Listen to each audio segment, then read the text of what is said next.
नमस्कार दोस्तों, मेरा नाम सनीश मणि मिश्रा है और मैं अंतर्राष्ट्रीय सॉफ्ट टेनिस खिलाड़ी हूं और लक्ष्मण अवार्ड प्राप्त हूं। क्या प्रदेश का और देश का खिलाड़ी अपने विचारों को रखने के लिए आज़ाद है? बहुत कशमकश चल रहा था मेरे दिमाग में और दिल में, दोनों में लड़ाई चल रही थी। दिमाग कह रहा था आज़ाद है, बट दिल कह रहा था आज़ाद नहीं है। अब मैं जिक्र करूंगा, बहुत पहले की बात है, मतलब पिछले 2 साल पहले की बात है। किसी फेडरेशन के द्वारा बस मैंने उनसे एक सवाल पूछा कि किसी भी खेल में आप जब टीम बनाते हैं तो उसकी प्रतिक्रिया क्या होती है। तो उन्होंने मुझे कोई जवाब नहीं दिया। मुझे धमकी दे दी गई सीधे कि ज़्यादा सवाल करोगे तो तुम्हें बैन कर दिया जाएगा। तो मैंने कहा चलो ठीक है, कोई बात नहीं, ये बात आई गई होगी। मैंने फिर सवाल नहीं किया, मैं चुप रहा, मैं शांत रहा। फिर अभी पिछले 2 साल से मैं उत्तर प्रदेश खेल विभाग के साथ अंशकालिक प्रशिक्षक भी था, बट जब से कोविड आया है हमारा कॉन्ट्रैक्ट खत्म कर दिया गया था और हमारा नवीनीकरण भी नहीं किया गया। मैंने यहां भी देखा वही सेम चीज, हमें अपनी बात रखने की आज़ादी नहीं है। हम अपनी बात रख रहे हैं तो लोग अपनी ईगो को ले ले रहे हैं।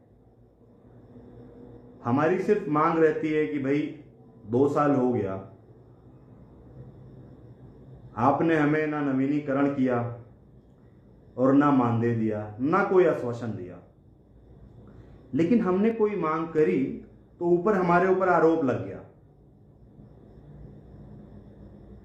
कहां है आजादी? नहीं है।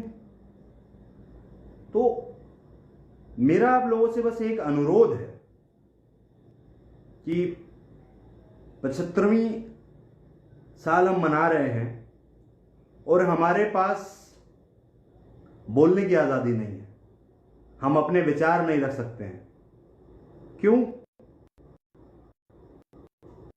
क्योंकि सामने वाला पावरफुल है और वो आपके करियर को खत्म कर सकता है, खराब कर सकता है, क्योंकि उसके पास कुर्सी है। लेकिन जो सामने वाला है वो ऐसा करके न सिर्फ इस समाज का नुकसान करता है, बल्कि एक जो खिलाड़ी का हौसला होता है उस हौसले को भी तोड़ देता है। क्योंकि हमारा प्रदेश सबसे बड़ा प्रदेश है पूरे देश में और सबसे अधिक आबादी वाला भी है। हमारे यहां सुविधाएं और संसाधन ज्यादा होने चाहिए, लेकिन हमारे यहां और कटौती होती जा रही है।